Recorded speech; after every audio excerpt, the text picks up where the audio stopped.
हर हर करके लीजियो आरती नंद कुमार। श्री भागवत भगवान की है आरती, पापियों को पाप से पापियों को पाप से है तारती, पापियों को पाप से है तारती। ये अमर ग्रंथ ये मुक्ति पंथ ये पंचम वेद निराला, नव ज्योति जगाने वाला। ओ नव ज्योति जगाने वाला, नव ज्योति जगाने वाला।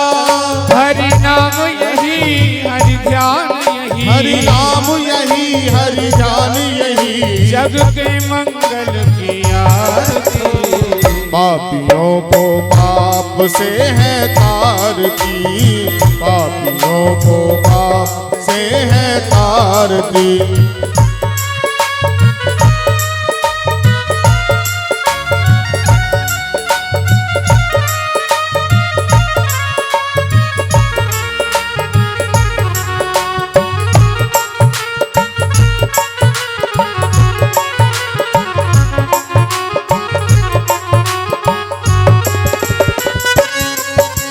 शांति गीत पावन पुनीत पापों को मिटाने वाला, हरि दर्श कराने वाला। ओ हरि दर्श कराने वाला, हरि दर्श कराने वाला।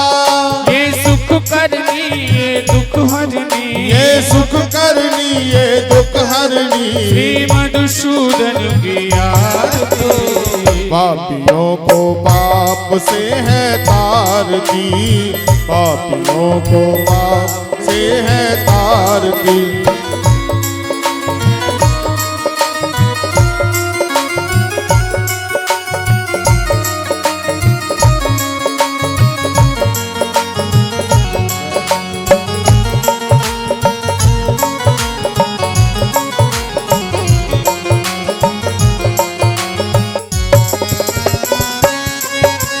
मधुर बोल जगबंध बोल सन्मार्ग बताने वाला, बिगड़ी को बनाने वाला। ओ बिगड़ी को बनाने वाला, बिगड़ी को बनाने वाला। श्री राम यही घनश्याम यही, श्री राम यही घनश्याम यही, प्रभु की महिमा की आरती।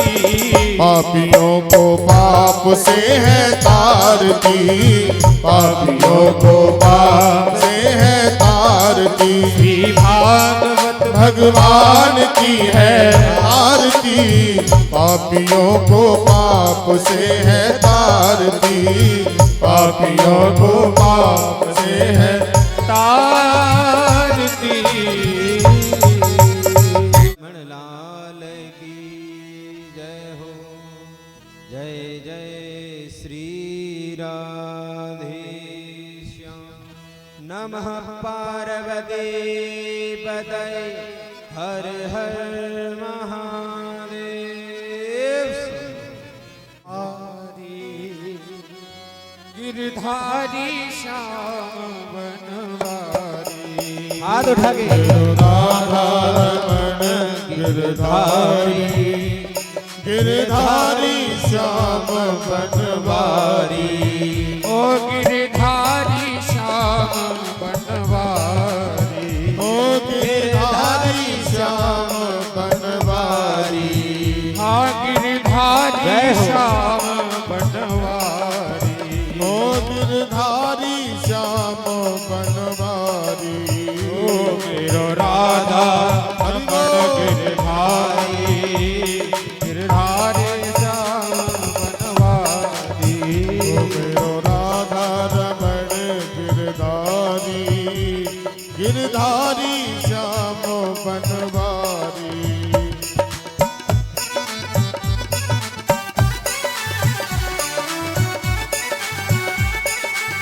राधे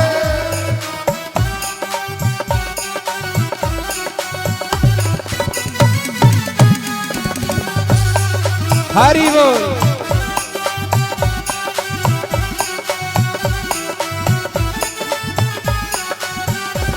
श्री राधे। होतन गाय चराई बन बन में, होतन गाय चराई बन बन में, होतन गाय चराई बन बन में, होतन गाय चराई बन बन में, होतन माखन खायो घर घर में, तन माखन खायो घर घर में। मेरो माखन हरि बोल। मेरो माखन चोर मुरारी, गिरधारी श्याम बनवारी, राधा रमण गिरधारी, गिरधारी श्याम बनवारी। श्री राधे।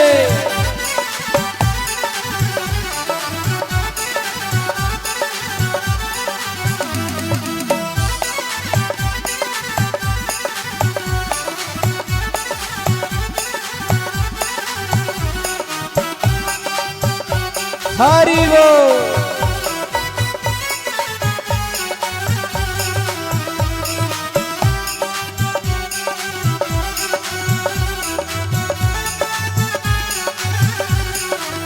हो गिरधारी श्याम बनवारी, ओ गिरधारी श्याम बनवारी, गिरधारी श्याम बनवारी, ओ गिरधारी श्याम बनवारी।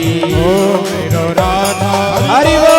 मेरो राधा, मेरो राधा रमण गिरधारी, गिरधारी श्याम बनवारी, गिरो राधा रमण गिरधारी, गिरधारी श्याम बनवारी। हरि बोल।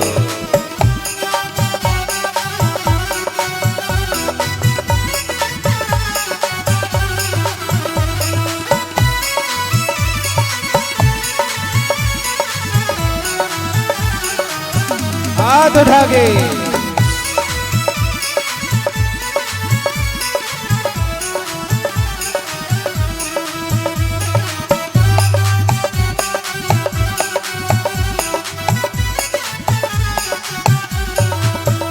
मेरो राधा रमण गिरधारी, जय हो। गिरधारी श्याम बनवारी, गिरो राधा रमण गिरधारी, गिरधारी श्याम बनवारी, ओ गिरधारी श्याम बनवारी।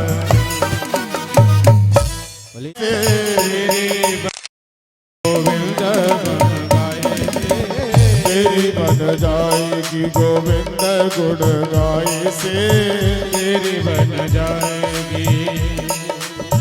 ध्रुव की बन गई, प्रहलाद की बन गई, ध्रुव जी की बन गई, प्रहलाद की बन गई, ध्रुव की बन गई, प्रहलाद की बन गई, ध्रुव जी की बन गई, प्रहलाद जी की बन गई, हनुमत की बन गई, हाँ हनुमत की बन गई, सिया की सुन लाए तेरी बन जाएगी हरि के गुण गाए से, तेरी बन जाएगी गोविंद गुण गाए थे, ओ तेरी बन जाएगी हरि के गुण गाए से, तेरी बन जाए।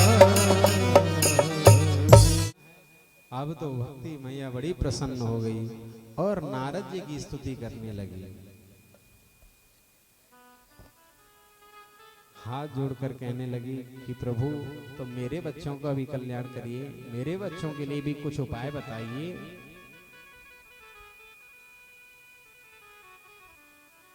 जयति जगति माया यस्य कायाधवस्ति वचन रचनमेकं केवलं च कलय्य ध्रुवपदेमपि यातो यत्कृपातो ध्रुवोऽयं सकलकुशलपात्रं ब्रह्मपुत्रं नतास्मि। जय हो नारद जी, आपकी जय हो। आपका एक वचन मानकर कयादु नंदन प्रहलाद भक्ति के परमाचार्य बन गए। आपका एक वचन मानकर श्री ध्रुव जी महाराज भक्ति के परमाचार्य बन गए और ध्रुव लोक में चमक कर दुनिया का कल्याण कर रहे हैं, संसार का कल्याण कर रहे हैं। हे नारद जी महाराज आपकी जय हो। हे नारद जी महाराज आपकी जय हो। बड़ी सुंदर स्तुति की, बड़ा गुणगान किया भक्ति मैया ने।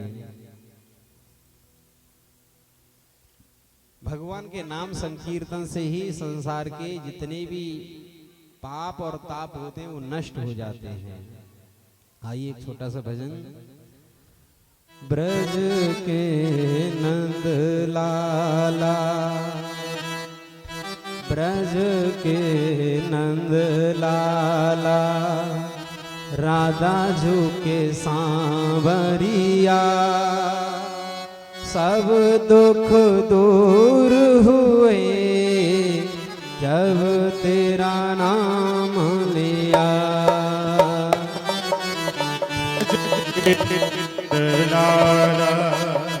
राधा जी के सांवरिया, सब दुख दूर हुए जब तेरा नाम लिया। हरि बोल।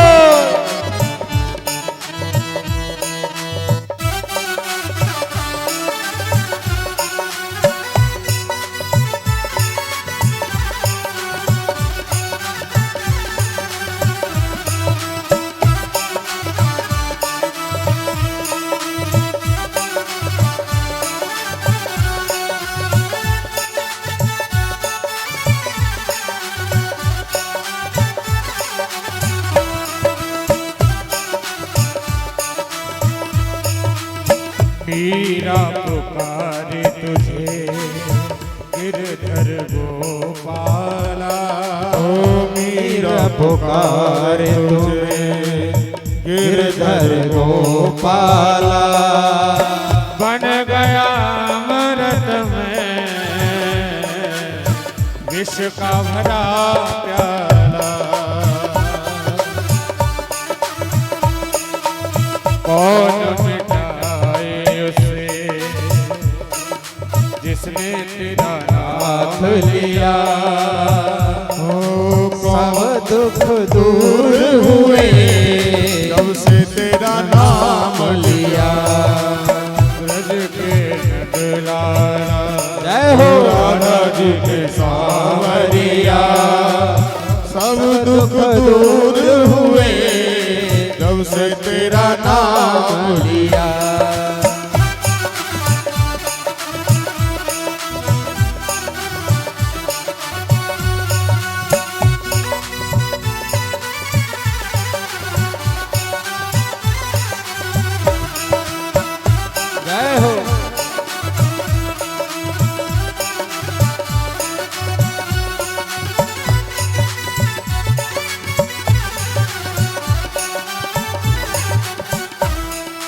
जब तेरे गोकुल पर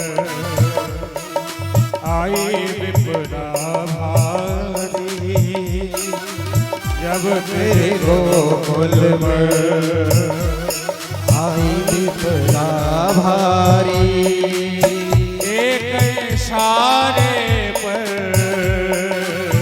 सारी विपदा टली।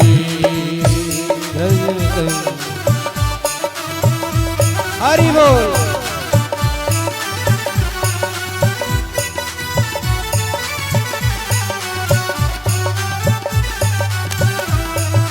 उठा लिया गोवर्धन, उंगली पे थाम लिया। उठा लिया गोवर्धन, उंगली पे थाम लिया। सब दुख दूर हुए जब से तेरा नाम लिया। हरि बोल।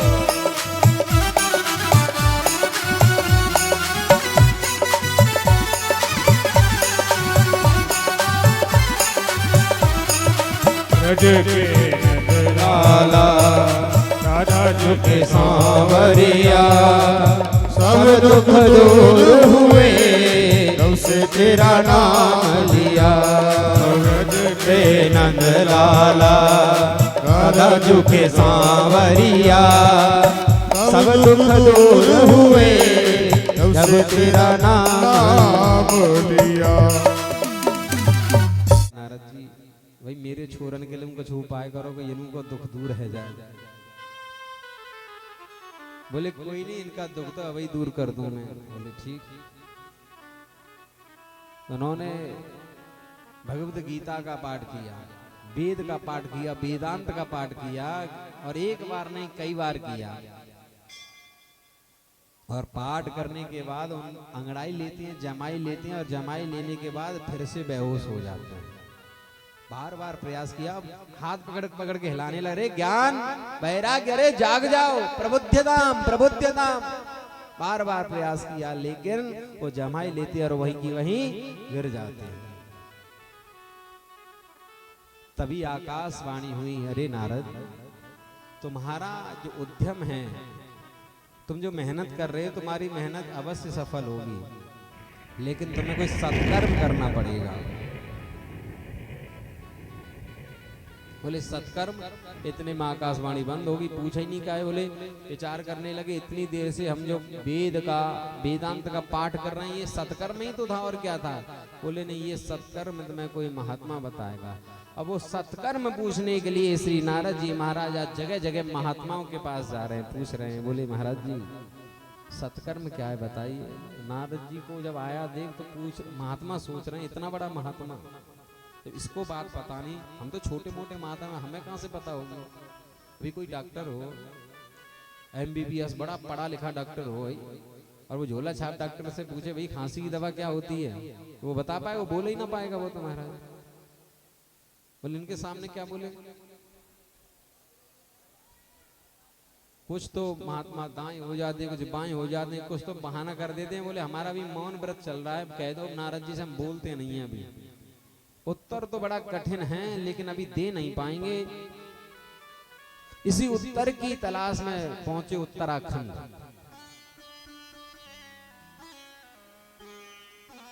हे चारों ऋषियों को प्रणाम किया अपने भाइयों के कि महाराज इसका उत्तर आप बताइए, वो सत्कर्म क्या है। तो वो हंसने लगते हैं चारों भाई। बोले तुम्हें सत्कर्म नहीं बता रहे, वो सत्कर्म कोई और नहीं तो क्या है, श्रीमद् भागवतालापा।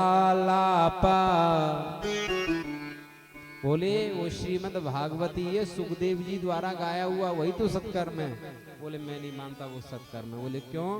बोले मैं जानता हूं कि भागवत क्या है, वेद रूपी कल्प वृक्ष का फल ही तो श्रीमद् भागवत है। वेदांत का जो सार है, वेद का जो सार है उसका फल ही तो भागवत है। जब वेद से कुछ नहीं हुआ तो भागवत से क्या हो जाएगा। तो हंसने लगते हैं, कहने लगे अरे नारद तुम बड़े भोले हो। ये बताओ कोई कहे कि आम के फल में बड़ा स्वाद है, आम के फल में स्वाद है तो बोलो आम के वृक्ष में कितना स्वाद हो जाएगा। और वो आम के फल को छोड़ के पेड़ की जड़ को खाने लग जाए तो स्वाद आएगा उसको आम का। बोलो परीक्षित जी। अभी कोई सोचे कि भैया बढ़िया जो है मिठाई शक्कर से बनती है, तो शक्कर किससे बनती है? गन्ने के रस से। अभी शक्कर खत्म हो जाए, कोई कहे भैया गन्ने का रस डाल दो, वो भी मीठा होता है, ये मीठा हो जाता है, तो हो जाएगा क्या? जो स्वाद शक्कर की मिठाई में आएगा वो रस में आ जाएगा। ऐसे विविध प्रकार के दृष्टांत दिए सनत कुमारों ने नारद जी को। तो नारद जी की बात समझ में आ गई कि भैया जो भागवत का काम है वो अन्य ये काम नहीं कर सकते। तो बोले भागवत कहाँ होगी? बोले भागवत होगी हरिद्वार। कहाँ होगी? हरिद्वार। हरिद्वार का कोई तो कहता है हरिद्वार यहाँ से बद्रीनाथ धाम के लिए रास्ता जाता है। व्यास जी ने हरिद्वार का झगड़ा समाप्त कर दिया। हरिद्वार क्या झगड़ा था पता है? कोई तो कहता था हरिद्वार, कोई कहता था हरद्वार। बोले हरिद्वार क्यों? बोले हरिद्वार क्योंकि हरि का द्वार है, यहाँ से बद्रीनाथ धाम के लिए जाया जाता है। तो कोई कहने लगा हरिद्वार यहाँ से केदारनाथ के लिए भी जाया जाता है। बोले हरिद्वार, बोले शंकर का द्वार। तो भागवत में लिख दिया गंगा द्वार समीपे तो तटमानंद नामकम। इसे कहा, क्या कहा है, गंगा द्वार। बोले यहाँ से गंगा का संबंध हरि से भी है और हर से भी है। हर मतलब भगवान शंभु, हर हर महादेव। बोले इसलिए इसका नाम रखा गंगा द्वार। वहां पर बैठकर ये भागवत चर्चा प्रारंभ हुई। जैसे जैसे लोगों को पता चला, जितने भी लोगों को पता चला कि भैया की भागवत कथा हो रही, तो सभी संत महात्माओं ने दौड़ लगा दी और आने लगे। जो सिद्ध कोटि के संत थे, जो कि बद्रीनाथ धाम में बैठे हुए थे, वो अपने आसनों को छोड़ छोड़कर हरिद्वार आने लगे। और जो संसार के लोग थे, जो इधर नीचे की तरफ रहने वाले लोग थे, वो हरिद्वार पहुंचने लगे। और बड़े बड़े महात्माओं के पास संदेशा भेजा। बड़े बड़े लोग महात्माओं के पास जब सूचना गई, तो सभी महात्मा लोग आने लगे। किसी ने सुन लिया कि बस कथा हो रही है, तो दौड़ लगा दी। वो दौड़ लगाने वाले महात्माओं में पता है कौन कौन से महात्मा थे? शास्त्र में लिखा है, श्रीमद् भागवत में, भृगुर्वसिष्ठ च वनश्च गौतमो मेधातिथिर्देवलदेवरातो रामस्तथागाधिसुतश्च साकलो मृकण्डपुत्रा त्रिजपे पलादाः योगीश्वरो व्यासपराशरो च। बड़े बड़े महात्मा लोग, भृगु, वशिष्ठ, अत्रि, गौतम, पाराशर, व्यास जी महाराज, जो विरक्त संत थे ना, वो अकेले चले आए। जिन महात्माओं के शिष्य थे, वो अपने शिष्यों को लेकर आ गए। जो महात्मा वैवाहिक थे, जो गृहस्थ में थे, वो अपनी पत्नी और बच्चों को लेकर आए। सब दौड़े दौड़े आए। लेकिन कुछ अभिमानी ऐसे भी बैठे थे कि बोले हमारे पास तो कोई आया ही नहीं। भाई कथा होती तो कुछ विरोधी तो होते ही है सब जगह, कुछ राक्षस प्रवृत्ति के लोग तो होते ही संसार में। तो बोले हम नहीं जाएंगे भैया कथा में। बोले क्यों? बोले नहीं, कथा हो रही है, हमारे पास तो कोई आया नहीं बुलाने के लिए, हमारे पास तो सूचना ही नहीं है, हम नहीं आएंगे। तो वशिष्ठ भृगु जी गए, उनको और डांट लगाई, फटकार लगाई। बोले कथा हो रही, चुपचाप कथा सुनने के लिए चलो। ये कथा कोई बार बार नहीं होती, ये बड़े भाग्य से प्राप्त होती है। तो कुछ लोग जो कथा सुनने के लिए नहीं आ रहे थे, तो भृगु जी महाराज ने जाकर डांट फटकार लगाई। बोले चलो जाकर कथा में चलना है। जो कथा में ना आए तो उनको डांट फटकार कर भी ले आओ, ऐसा शास्त्र में लेकर। तो डांट फटकार कर वो भी चले आए। लेकिन पृथ्वी को फिर भी कुछ कुसंगी रह गए।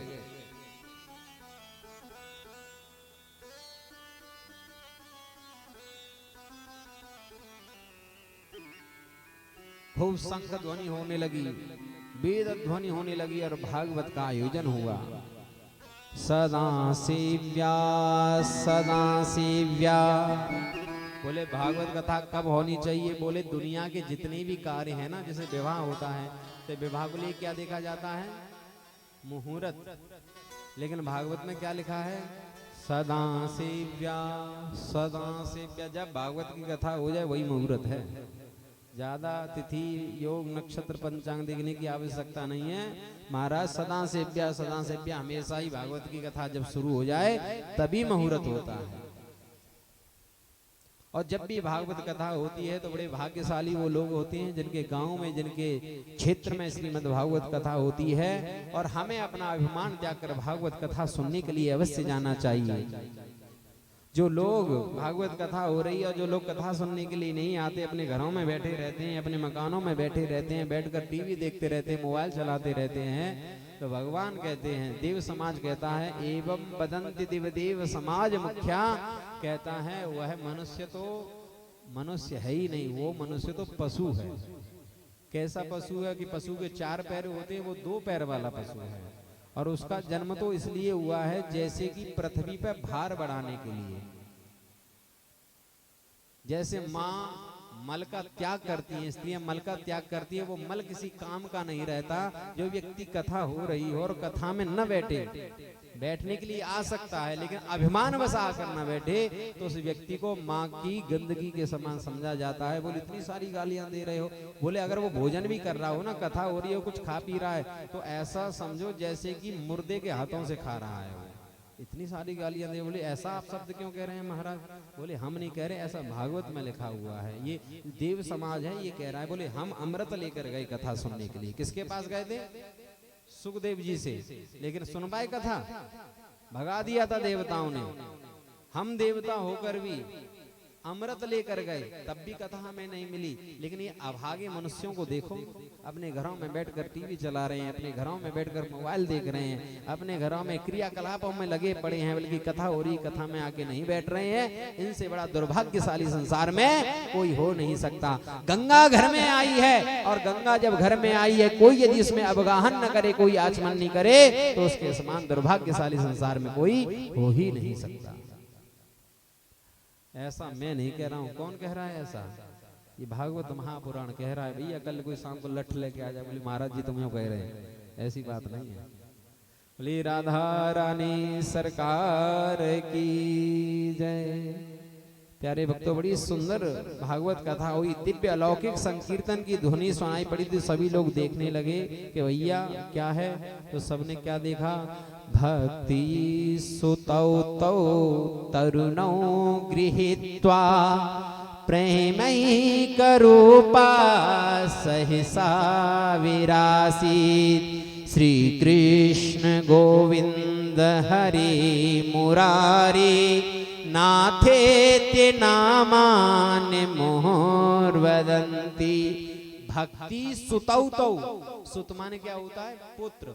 भक्ति सुतौ तौ तरुणौ गृहीत्वा, भक्ति माता प्रकट हो जाती है किसके साथ? अपने पुत्रों के साथ। और तरुणौ गृहीत्वा, अपनी तरुण अवस्था को प्राप्त करके। और श्री कृष्ण गोविंद हरे मुरारी हे नाथ नारायण वासुदेवा। बोलो भैया, सब यही थोड़ी बोले, तुम भी थोड़ी सी मेहनत करो। श्री कृष्ण गोविंद हरे मुरारी हे नाथ नारायण वासुदेवा।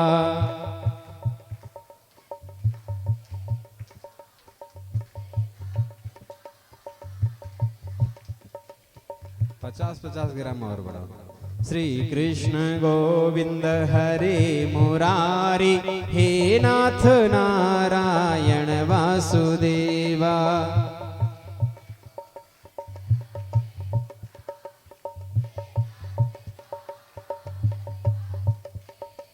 हे नाथ नारायण वासुदेवा, हे नाथ नारायण वासुदेवा।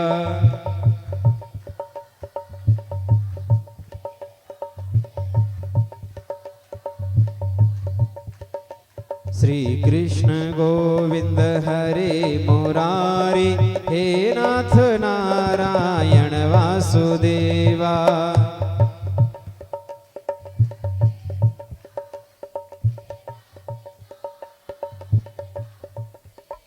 ऐसा बढ़िया मधुर और मंगलमय जब संकीर्तन सुनाई दिया, तो जितने भी श्रोता लोग बैठे थे ना, वो कहने लगे भैया ये कौन है और कहाँ से आई है?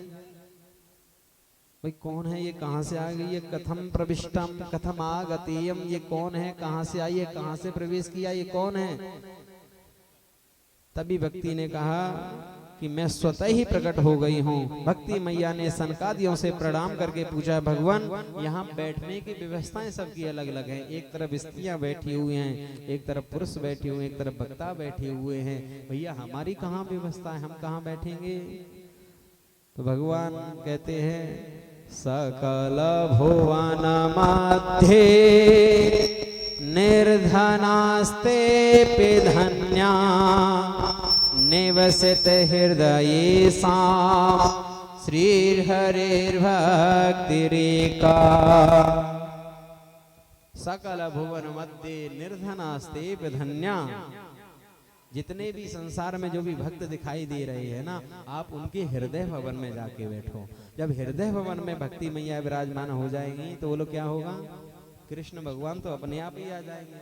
जिस भवन में, जो भवन खाली हो और सुंदर सजा हुआ हो और भगवान की प्राण वल्लभा भक्ति उसमें विराजमान हो, तो बोलो भगवान आएंगे कि नहीं आएंगे? लेकिन आप लोगों का हृदय तो खाली होता ही नहीं है। आप लोगों के हृदय में तो काम, क्रोध, लोभ, मोह, मद, मत्सर, ये 6 प्रकार के जो विकार है वो पहले से ही भरे पड़े। भगवान तो आते हैं आपके हृदय में भी, देखते हैं झांक कर, लेकिन जब देखते हैं कि इनके हृदय भवन में तो अपने नाती पंती घर परिवार के लिए माया भसी पड़ी है, हमारे लिए कोई जगह ही नहीं, तो लौट जाते हैं। भाई कब्जा किस पे होता है? जब खाली मकान हो उस पे। बोले किस पे होता है? जब तुम लोगों ने अपना हृदय भवन में इतने सारे विकार भर रखे हैं तो भगवान कैसे प्रवेश करेंगे? इसके लिए आप सबसे पहले अपने हृदय भवन को खाली करिए और भगवान की प्राण वल्लभा को अपने हृदय में बिठाइए। और फिर जैसे ही भगवान आते हैं तो भक्ति मैया कपाट बंद कर लेती है, फिर भगवान को निकलने नहीं देती। बोले सद्गुरुदेव भगवान की जय। बहुत ही सुंदर मंगलमय यहाँ पर कथा। नारद जी ने पूछा सनत कुमार जी से कि चलो भैया, भागवत की जो कथा है, भगवान की जो कथा है, वो सभी का कल्याण करती है तो ठीक है, लेकिन के विशुद्ध्यंती, किन किन को तारती है, किन किन का उद्धार करती है? भैया भक्ति का और ज्ञान वैराग्य का उद्धार कर दिया तो कोई बड़ी बात नहीं है। भैया ये तो स्वयं भगवान ही है, समझो।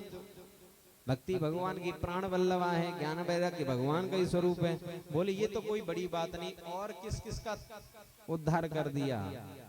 तो सनत कुमार जी कहते हैं कि ये सभी का कल्याण करती है। जिसने जीवन में कोई सत्कर्म न किया हो ये उसका भी उद्धार कर देती है। सनत कुमार जी कहते हैं ये मानवा पाप कृतस्तु सर्वदा सदा दुराचार रता विमार्गगाः क्रोधाग्निदग्धा कुटिलास्य कामिनाः सप्ताह यज्ञेन कलो पुनन्ति ते।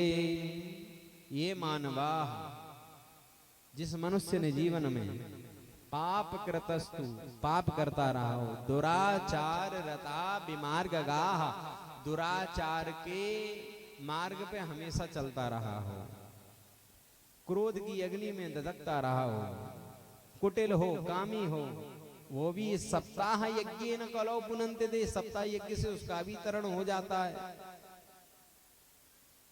कोई ऐसा पापी हो, पाप करते करते मर गया हो, कोई प्रेत बन गया हो, भूत बन गया हो, उसका भी कल्याण हो जाता है। बोले महाराज जीते जी तो ठीक है, ज्यादा मत फेंको, इतनी लपेटी न जाए रही।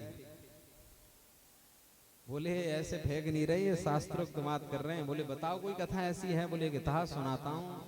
तुंगभद्रा नदी के किनारे एक आत्मदेव शर्मा नाम के ब्राह्मण रहते थे। आत्मदेव शर्मा थे और ब्राह्मण थे, बड़े विद्वान थे।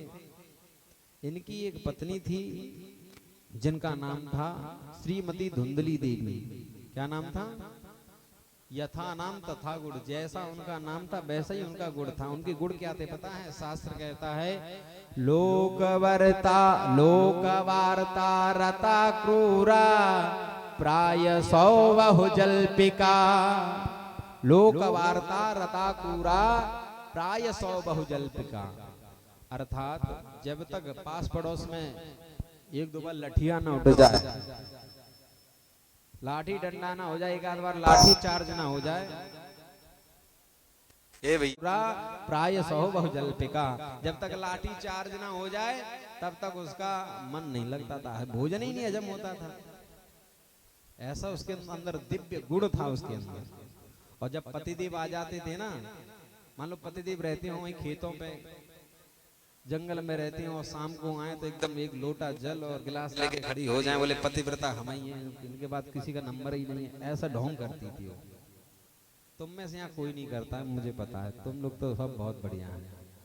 हाँ, आप सब लोगों का तो बताएं, आप तो सब बहुत बढ़िया हैं। अभी कथा सुनानी है ना, ये 3-4 दिन। बोला राधा रानी सरकार की जय।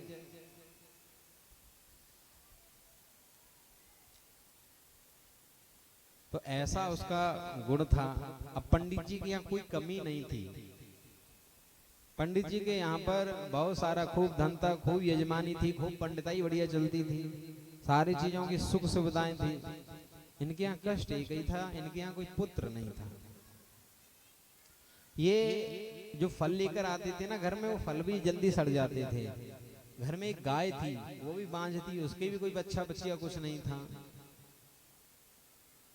पंडित जी को तो इतनी कोई दिक्कत परेशानी नहीं थी, लेकिन पड़ोसी कुछ ऐसे अच्छे हो जाते हैं कि उनको बड़ा कष्ट होता है।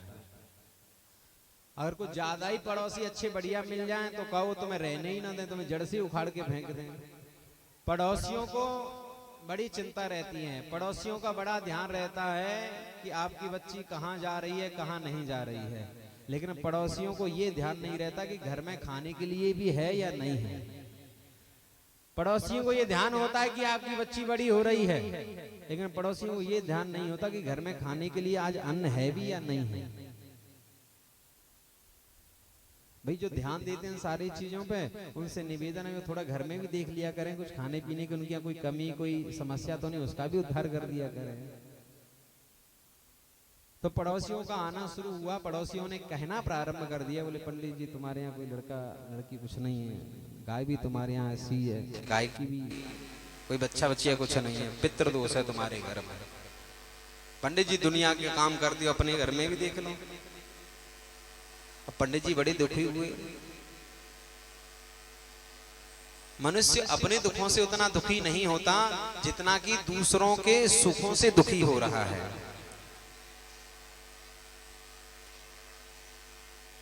पंडित जी के मन में बड़ी चिंता हुई, ग्लानि हुई, बोले भाई मेरे पुत्र तो होना चाहिए था। वो जंगल में चलेगा, रोने लगे। तो वहां एक महात्मा आए, बड़ी सिद्ध कोटि के महात्मा। उन्होंने देखा कि दिखने में तो ब्राह्मण है और अच्छा विद्वान मालूम पड़ता है, लेकिन कोई दुख है, रो रहा है। तो पूछ लिया, कथम रोदिस विप्रत्वम काते चिंतावलीयसी। अरे ब्राह्मण किस लिए रो रहा है, क्या दुख है तुम्हें? जब महात्मा ने पूछा तो मुक्त कंठ होकर रो पड़ा, पूरी बात बता दी महात्मा को। महात्मा कहने लगे, हम तो ये सोच रहे थे कि ब्राह्मण है, भगवान के लिए रो रहा होगा, तू तो दुख के लिए रो रहा है, तू संतान के लिए रो रहा है, संतान ने से सुख मिला है। तूने कथा सुनी होगी, तू पंडित है, तूने कथा सुनी होगी या पढ़ी होगी कहीं कि राजा सगर के 60,000 पुत्र थे, पीढ़ियां लगी उनके उद्धार के लिए, कोई सुख मिला, कोई सुख नहीं मिला। संतान से सुख मिल ही जाए जीवन में, इस बात की कोई गारंटी नहीं है, बिल्कुल भी।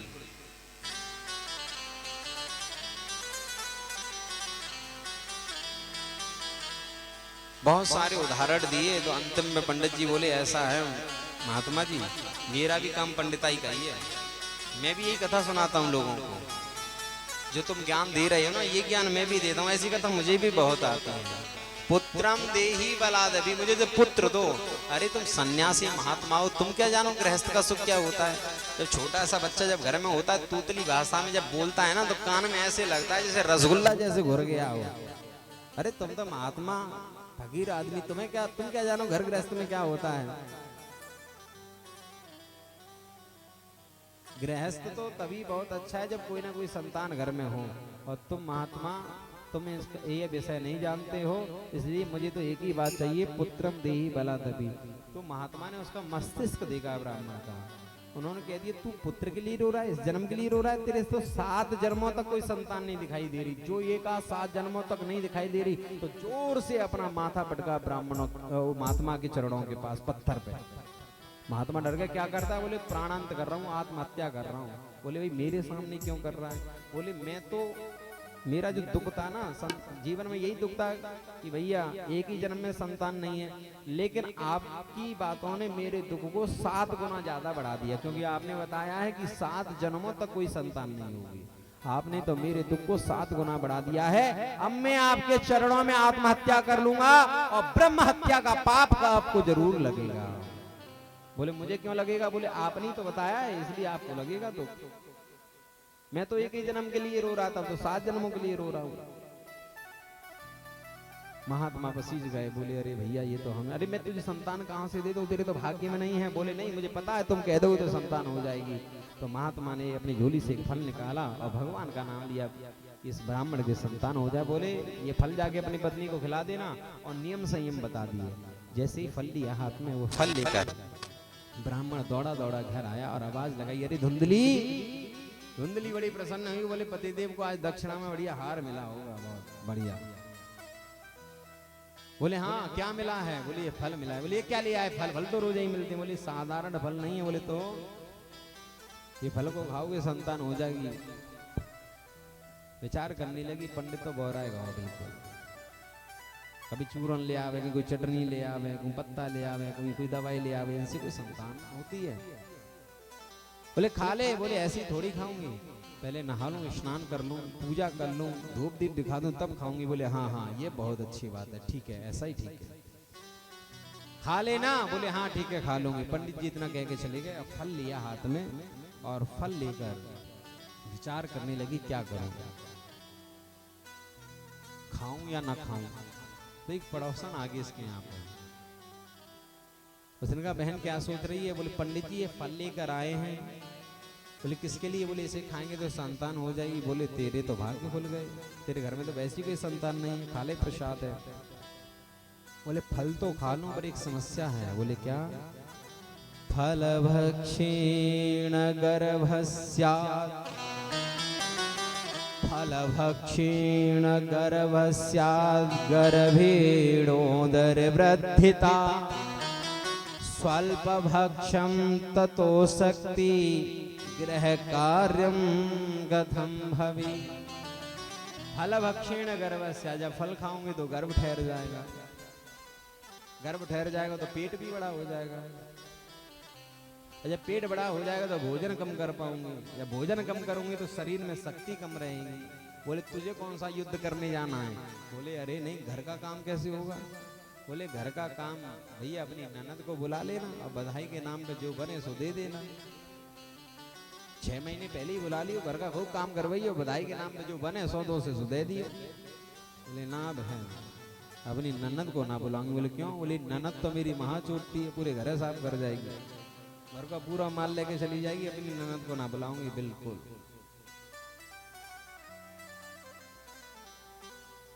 और समस्या यही नहीं है, बोले तो और भी बहुत सारी समस्याएं हैं। मैंने सुना है कि गर्भवती महिलाएं भाग नहीं पाती। बोले तुझे कौन सी रेस में मैराथन में जाके जो है भाग लेना है?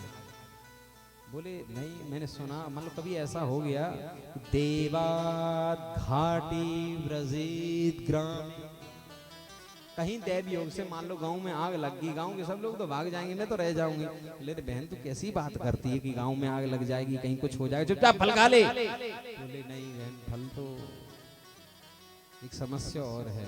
बोले क्या? बोले मैंने सुना है कि सुखदेव जी 12 वर्ष तक गर्भ में रहे। बोले हाँ सुना तो मैंने भी ऐसा है। बोले अगर मेरा कहीं 2-4 साल भी पेट में रह गया तो मेरा तो मरना हो जाएगा, मैं नहीं खाऊंगी फल।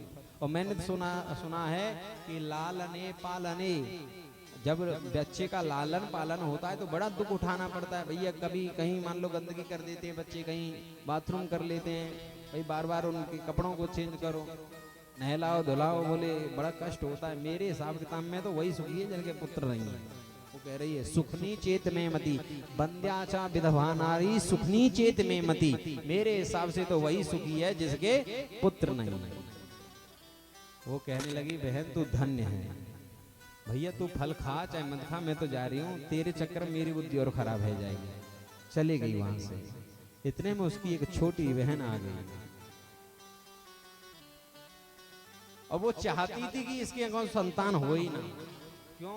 क्योंकि पंडित जी के पास जो बहुत सारा धन था वो धन लेना था।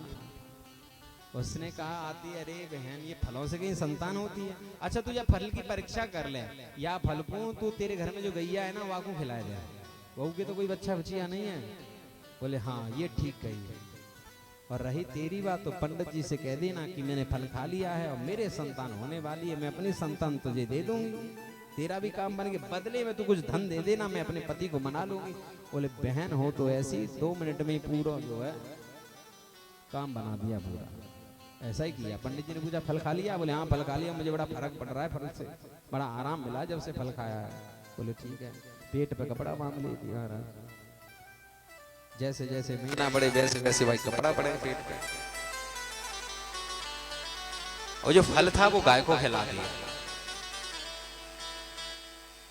कुछ समय पश्चात जब उसकी बहन के बच्चा हुआ तो न्योने लाकर धुंधली को दे दिया। धुंधली ने कह दिया मेरे दूध नहीं आ रहा है, वो मेरी बहन के अभी बच्चा हुआ तो वो खत्म हो गया, बहन को बुला लो दूध तो पिला दी। बोले ठीक है ऐसा कर लो। पंडित जी बेचारे बोले वाले ठीक है। बहन भी आ गई घर में, खूब माल पानी घर में सप्लाई होने लगा। महाराज होता है ना महाराज, जब विवाह होता है महाराज तो शादी के बाद ही ससुराल में धीरे धीरे धीरे धीरे, हाँ हाँ पहले ससुराल में कुछ नहीं था, धीरे धीरे बड़े बड़े मकान बन जाते हैं हमारा शादी के बाद।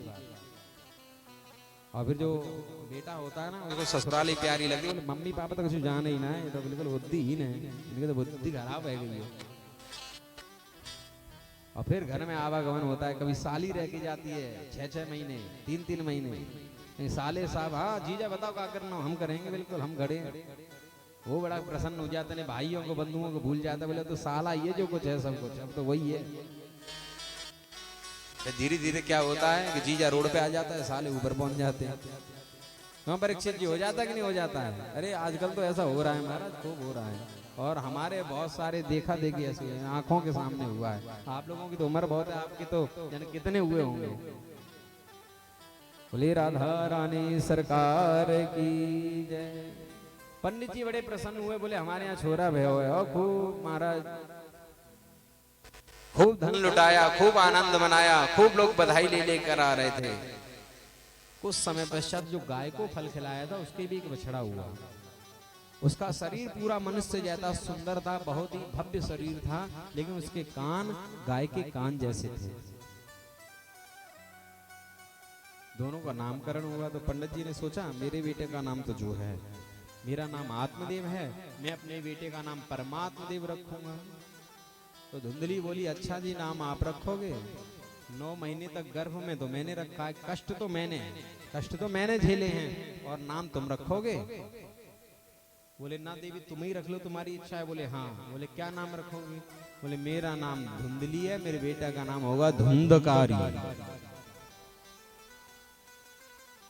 कियत काले न तौ जातो तरुणो तनया बुभौ गोकर्ण पंडितो ज्ञानी धुंधकारी महाखला। कियत काले न तौ जातो मतलब समय के पश्चात, तरुण माने जवान, तनया बुभौ तरुण हुए जवान हुए दोनों बच्चे, और दोनों ने प्रसिद्धि पाई। एक तो विख्यात हुआ, दूसरा कुख्यात हुआ। अभी विख्यात में कुख्यात में क्या अंतर आप सब लोग जानते ही हैं। गोकर्ण पंडितो ज्ञानी, गोकर्ण जी बहुत महापंडित और ज्ञानी पंडित निकले, और धुंधकारी महाखला, धुंधकारी महाखल निकला। परीक्षित जी खल का मतलब समझते हो? खल माने क्या होता है? हैं? राक्षस। हाँ बिल्कुल सही समझे। खल का मतलब ये है बाप दो ही काम रहे, एक तो खावे और लड़े बस। खा माने खावे, ला माने लड़े। और तो और जो मान लो जाको खावे वही से लड़े, वो खल है। जाके यहाँ खावे वही से लड़ाई, वो खल है, महाखल। दोनों बड़े हुए, और जैसे ही बड़े होते गए, ये तो बचपन से ही ऐसा था, कंचा खेलने लगा, जुआ खेलने लगा, घर में पैसे चुराने लगा। समझ लो जब भी बच्चे घर में बिगड़े, ये शुरुआत होती है छोटी छोटी। कंचे खेलने लगे, दुबक छुपक के जाके वो गुटखा तमाकू और सिगरेट विगरेट पीने लगे। धीरे धीरे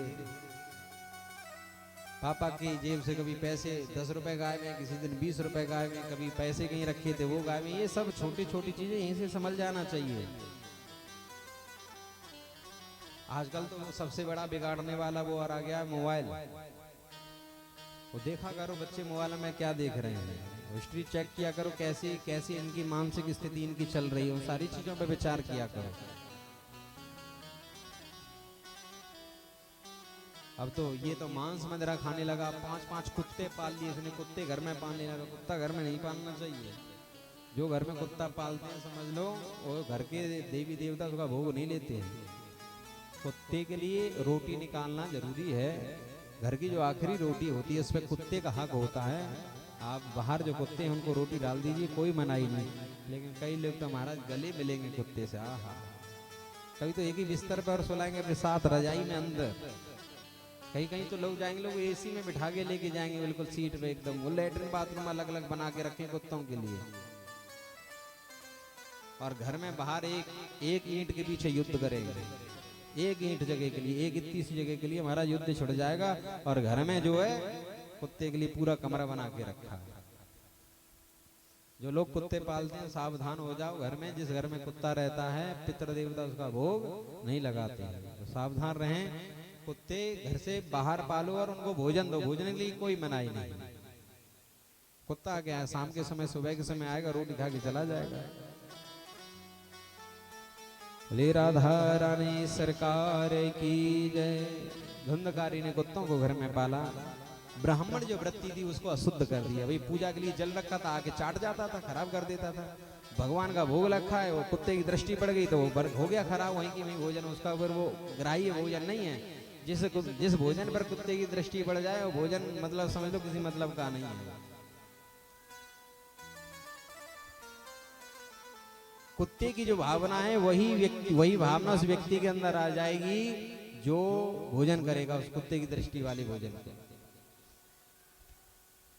घर में पूरा मजा, कहीं मांस के लोथरे पड़े हुए थे, कहीं शराब की बोतलें पड़ी हुई थी। पंडित जी कहने लगे तूने मेरे घर को जो है नरक बना दिया। मेरे घर में तुलसी रहती थी, गंगा जल रहता था, सेवा पूजा इत्यादि की वस्तु रहती थी, लेकिन तूने सब का सब खराब कर दिया। ऐसे काम नहीं चलेगा। तो डांट कर बोला अरे तुम कुछ नहीं जानते हो, चुपचाप रहना है तो रहो, नहीं घर से बाहर निकलो। बेटा कह रहा है बाप से। तो आज फिर रोने लगे, मेरी संतान ऐसी क्यों हुई। पहले रोए कि संतान क्यों नहीं है, और आज रो रहे संतान ऐसी क्यों है। गौकर्ण जी ने आपको समझाया, जिसे गौकर्ण गीता कहते हैं।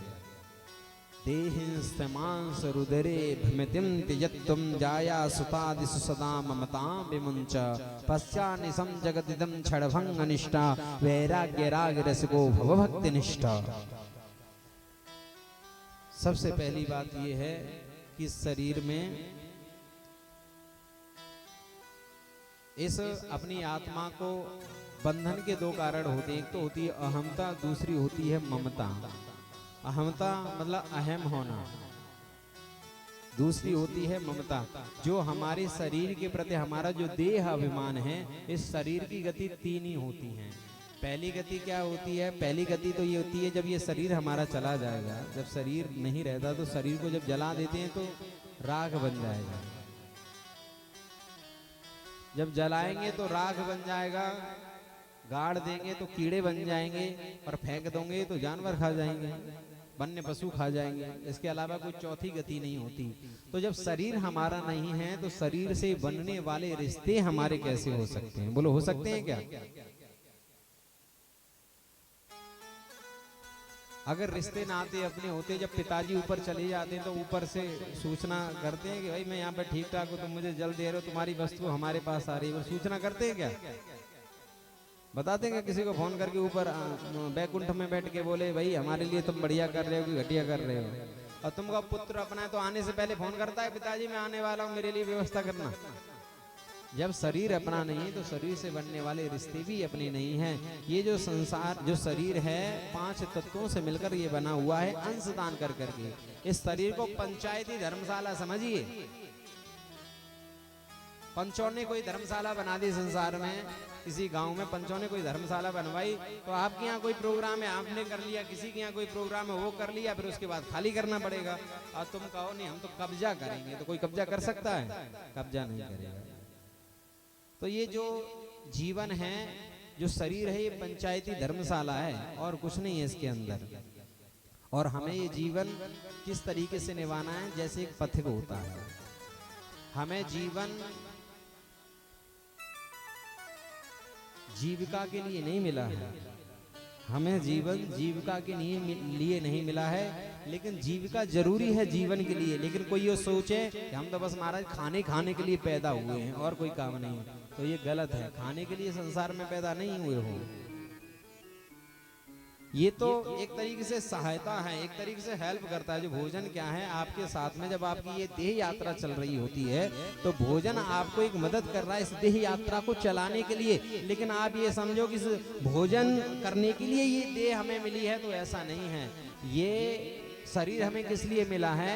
ये शरीर हमें भगवान के भजन करने के लिए प्राप्त हुआ है। इसके लिए भगवान के भजन प्राप्त करने के लिए 84 लाख योनियां होती हैं। उन 84 लाख योनियों में सबसे सर्वश्रेष्ठ योनि होती है मनुष्य योनि। तब जाकर ये बिल्कुल सही फिट बैठता है। ये जो नर्तन बना हुआ है, ये जो शरीर बना हुआ है, ये बिल्कुल भगवान का जो वैकुंठ का दरवाजा है ना, उसके लिए बिल्कुल फिक्स बैठता है। इसी से वो दरवाजा खुलता है और किसी से नहीं खुलता। और हम पैदा होते हैं अपने घर गृहस्थों के कार्यों में इतने व्यस्त हो जाते हैं कि भगवान को भूल ही जाते हैं। क्या कहते हैं, बोले अभी थोड़ा सा बिजी है महाराज, जब फ्री होंगे तब देखेंगे जाकर हमें। किसी को कोई पूजा पाठ बताओ, किसी को नियम संयम बताओ, तो लोग अपने कामों को आगे खड़ा कर देते हैं। और बताओ, काम कभी किसी के जीवन में खत्म हुए हैं? जब तक है जिंदगी फुर्सत न होगी काम से, जब तक है जिंदगी फुर्सत न होगी काम से, कुछ समय ऐसा निकालो प्रेम कर लो घनश्याम से। जय हो। तू मन अपना है दम हरि से लगाना, गलत राह पे तू कदम ना बढ़ाना, होगा मर जाना, मर जाना, मर जाना, होगा मर जाना, मर जाना, मर जाना, होगा मर जाना, मर जाना, मर जाना, होगा मर जाना, मर जाना, मर जाना। तू मन अपना हरदम हरि से लगाना, मन अपना हरदम हरि से लगाना, गलत राह पे तू कदम ना बढ़ाना, होगा मर जाना, मर जाना, मर जाना, होगा मर जाना, मर जाना, मर जाना। हरि बोल।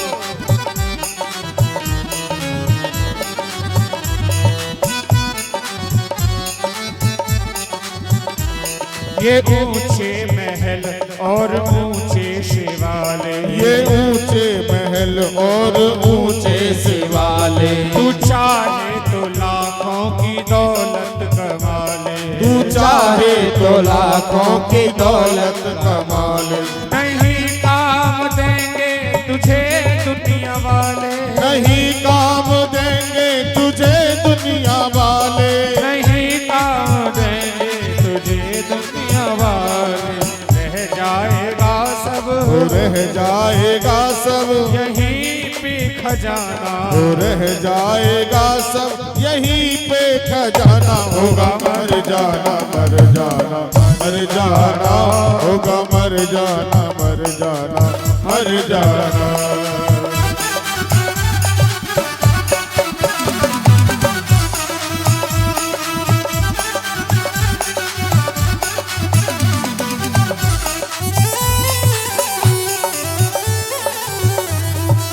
हरि बोल।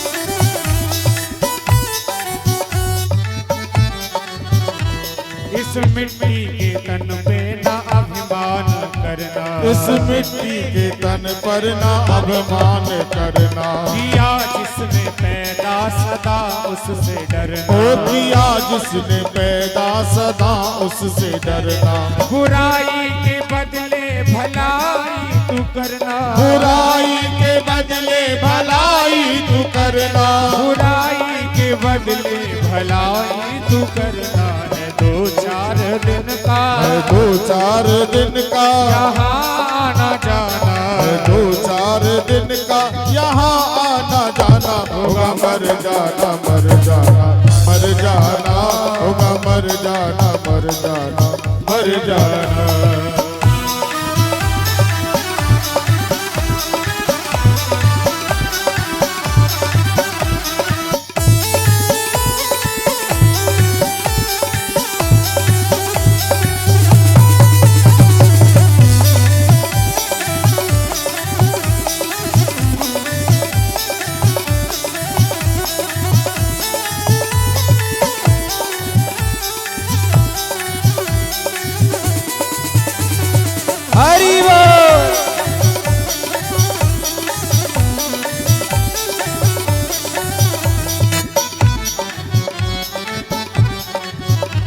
इस अनमोल बोली में जीवन की धारा, इस अनमोल बोली में जीवन की धारा। अगर बोली अच्छी तो जग है तुम्हारा, अगर बोली अच्छी तो जग है तुम्हारा। हरि नाम के बिन न होगा गुजारा, हरि नाम के बिन न होगा गुजारा। हरि नाम के बिन न होगा गुजारा। तुझे यहाँ से एक दिन, तुझे यहाँ से एक दिन पड़ेगा बंद जाना, तुझे यहाँ से एक दिन पड़ेगा बंद जाना। होगा मर जाना, मर जाना, मर जाना, होगा मर जाना, मर जाना, मर जाना। तू मन अपना हरदम हरि से लगाना, गलत राह पर ना कदम तू बढ़ाना। होगा मर जाना, मर जाना, मर जाना, होगा मर जाना, मर जाना, मर जाना, होगा मर जाना, मर जाना, मर जाना, होगा मर जाना, मर जाना, मर जाना। समझा रहे हैं कि भैया ये संसार मिथ्या है, यहाँ के चक्कर में ना पड़ो, समझ में आ गई सारी बात। अभी समझो गोकर्ण की बात क्यों समझ में आई? अभी मन में कहीं ना कहीं तो बात आती, गोकर्ण की बात क्यों समझ में आई? गोकर्ण जी किसका प्रसाद थे?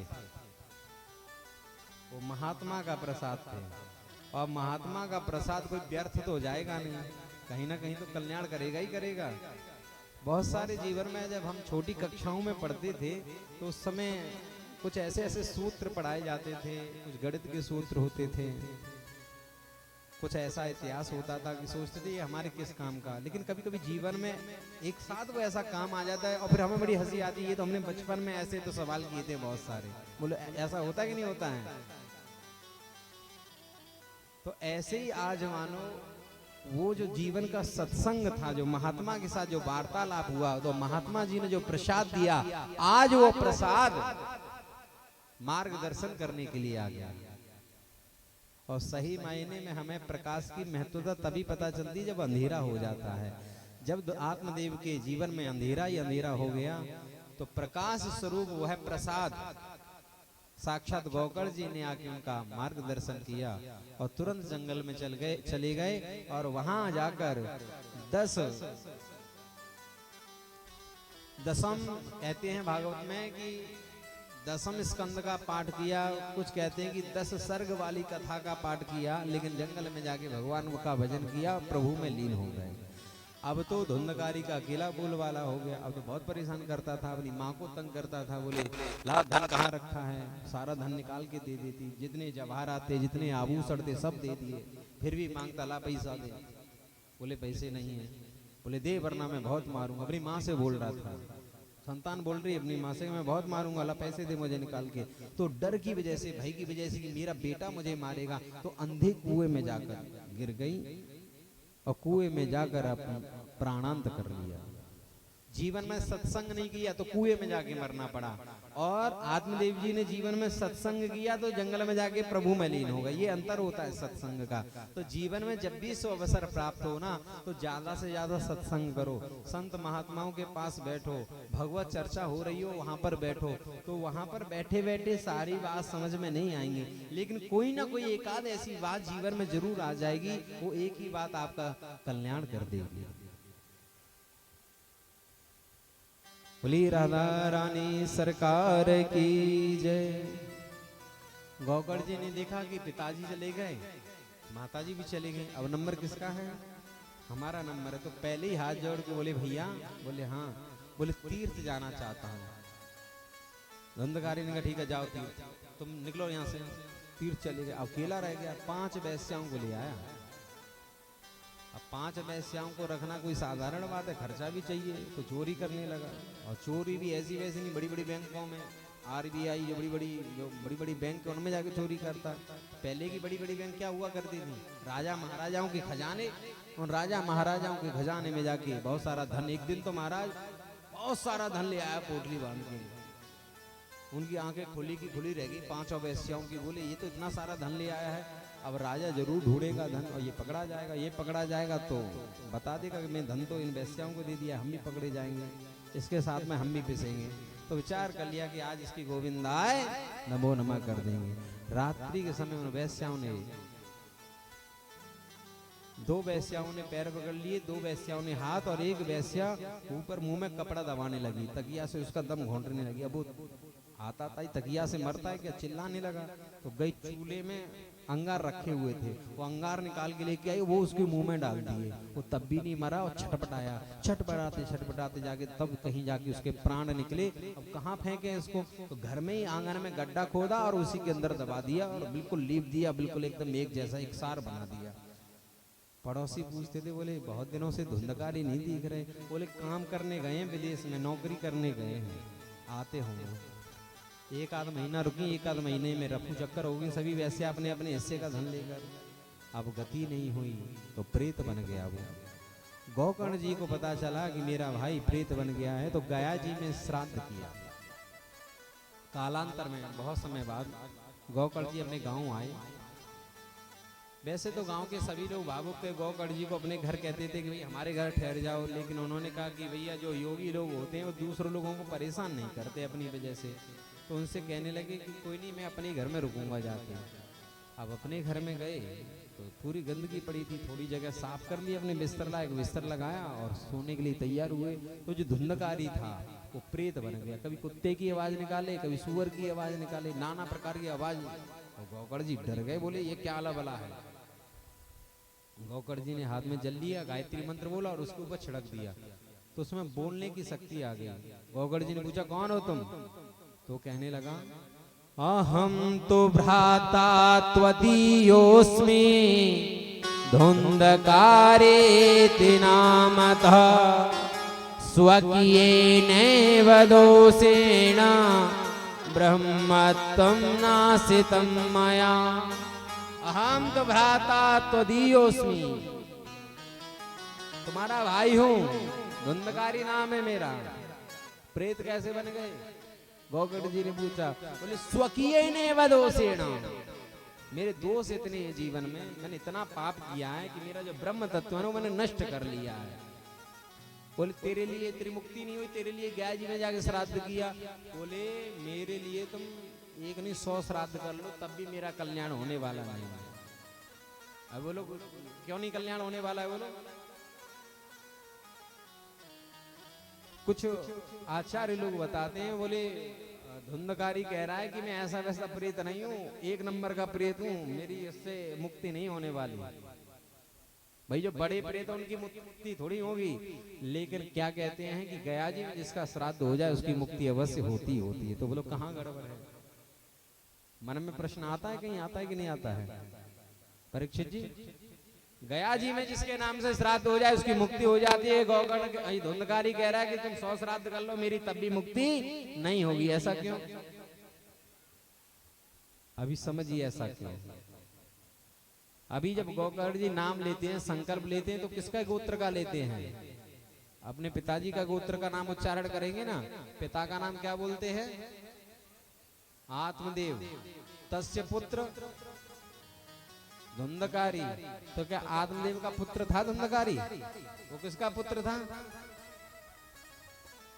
वो तो उसके साड़ू का था ना। तो कैसे मुक्ति हो जाएगी, अभी संकल्प ही सही नहीं जा रहा है, अभी संकल्प ही सही नहीं बोला जा रहा है। भैया कोई एड्रेस ही जब गलत जा रहा हो तो सामान कहां से पहुंच जाएगा। कोई एड्रेस गलत दे दे और फिर सामान कोई भेजा जाए तो एड्रेस पहुंचेगा ही नहीं। तो गया जी में जो श्राद्ध हो रहा है वो आत्मदेव के पुत्र के लिए हो रहा है, लेकिन ये पुत्र किसका है, ये तो भैया उसकी बहन का पुत्र था ना। तो गड़बड़ यहां भी थी। बोले भैया मेरी मुक्ति का उपाय करो। बोले ऐसा है तो रुक, अभी तो मुझे सो जाने दे, सुबह बताऊंगा तेरी मुक्ति का उपाय। तो सुबह ही सुबह आत्मदेव गोकर्ण जी महाराज ने संध्या वंदन किया, सूर्य नारायण भगवान को अर्घ दिया। एहि सूर्य सहस्रांशो तेजो राशि जगतपति अनुकंपय मां भक्त्या ग्रहणार्घ्य दिवाकर। जैसे अर्घ दिया और पूछा भैया मेरे भैया का कल्याण बताओ कैसे होगा। बोले इसके लिए भागवत करो तब कल्याण होगा। बोले ठीक है। तो भागवत कथा का आयोजन किया। तो भागवत कथा का आयोजन किया तो बहुत सारे श्रोता इकट्ठे हुए। तो सब लोग बैठ गए जैसे आप लोग बैठे हैं।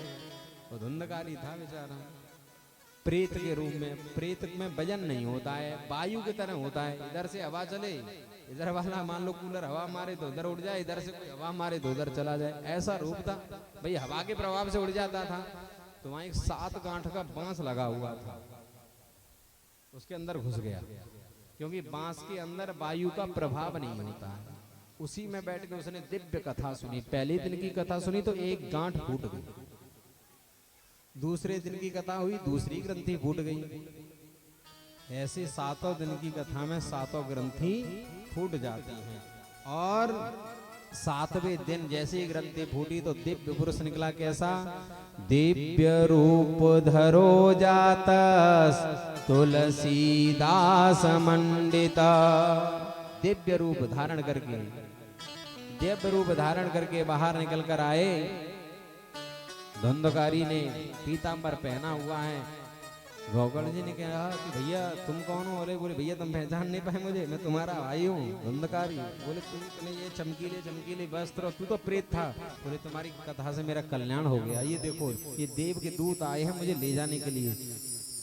तुरंत देखते ही देखते रथ में बैठ गया, जो विमान लेकर आए थे विमान में जाके बैठ गया। उन्होंने कहा गोगड़ जी ने, भाई रुको अभी तो कथा हुई, सबने सुनी, अकेले इसी को लेकर जाओगे? बोले हाँ इसी ने कथा सुनी। बोले और लोग भी तो हैं, इन लोगों ने भी तो कथा सुनी थी।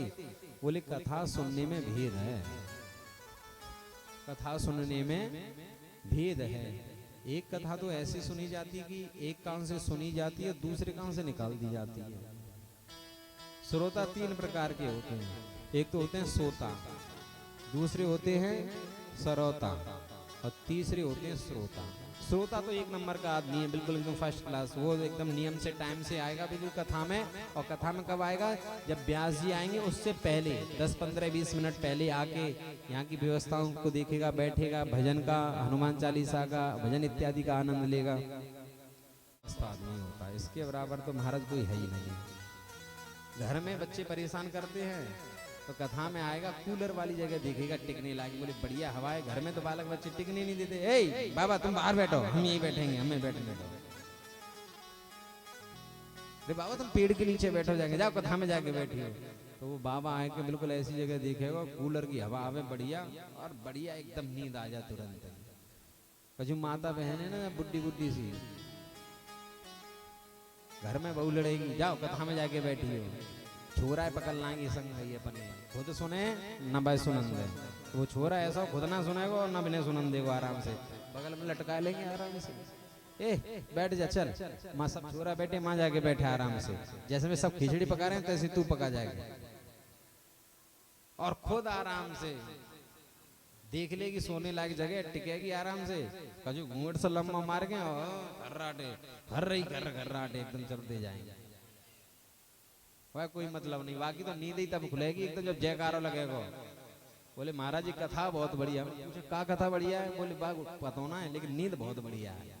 भाई नींद तो बढ़िया है, बढ़िया कूलर लगे हैं, पंखा लगे हैं, सब व्यवस्था बढ़िया, नींद तो आवेगी भैया। बहुत सोचे घर में काम करना पड़ेगा, जैसे बढ़िया देखूं जाके कथा में मैं ही चोली कराऊंगी अपनी सास की जाके। फलानी आवेगी, वही गिड़ेंगे बैठोंगी जाके, संग देखेंगे बराबर को। बिल्कुल ए कहाँ है, जगह नहीं होगी तो इतने सरकी में पलंग, और बैठ के बिल्कुल बीच में फिर चलेगा उनको गणित। व्यास जी का कहने वहां से कोई मतलब नहीं।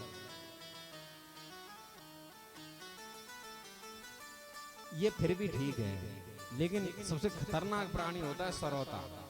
ये बहुत गड़बड़ होता है, इससे तो भगवान राम बचाए।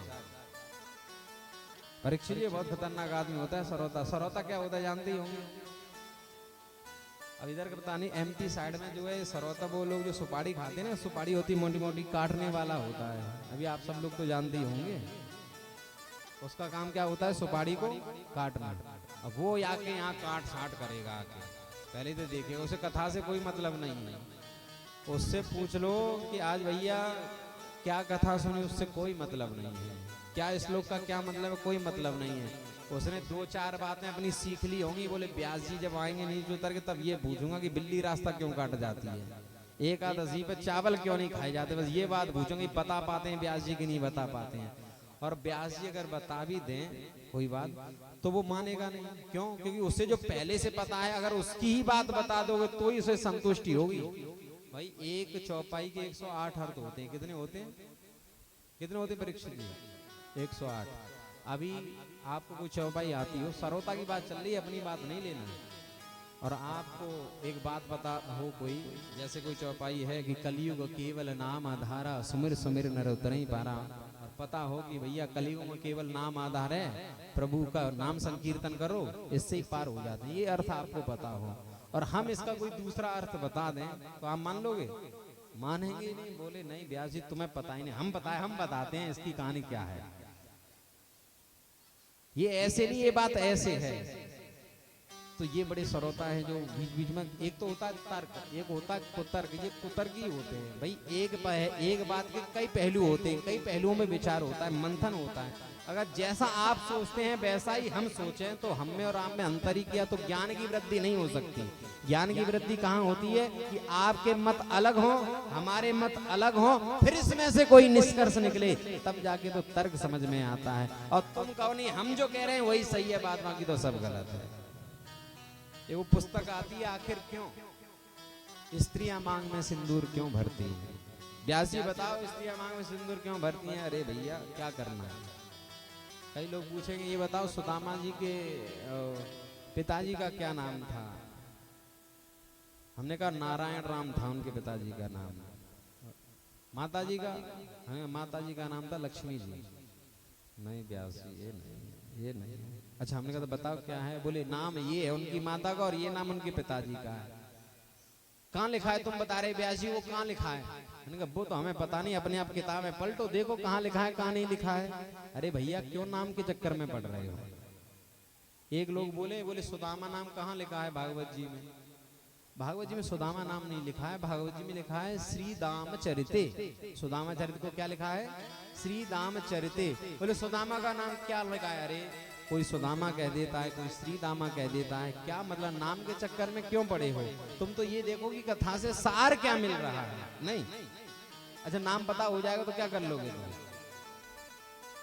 अभी हम पूछें कि आपके परनाना का क्या नाम, तो उसमें चक्कर आ जाएंगे, 10 बार सोचना पड़ेगा तुम्हें कि हाँ क्या था। बोलो परीक्षित जी। और ज्यादा पीढ़ी पूछ लेंगे तो बता भी नहीं पाओगे, गारंटेड बिल्कुल हम बता नहीं पाओगे। जब तुम्हें अपने का नहीं पता ठिकाना तो दूसरे का जान के क्या करोगे भैया? अपना भगवान की कथा में ध्यान दो, कथा से रस क्या मिल रहा है, सार क्या मिल रहा है, उस पर ध्यान दो। लेकिन ये श्रोता बड़े विचित्र होते हैं। बोले सब बढ़िया है लेकिन टेंट थोड़ा गड़बड़ है, सही नहीं लगवाया है टेंट। वो तो ठीक है पर थोड़ा सा 2-4 कूलर और होते ना, ये कूलर ऐसे नहीं ऐसे रखा होता तो ज्यादा सही था। ये श्रोता कहते हैं। बोले भागवत की गद्दी ठीक है, थोड़ी सी इधर ना होगी गद्दी ना उधर की साइड लगती ना तो ठीक है। बोले पीछे मंदिर ढक रहा है, वो तो सब ठीक है, लेकिन व्यास जी ने आज कुर्ता लाल ही लाल पहना है, थोड़ा सा पीला होता सफेद वो ज्यादा अच्छा लगता है।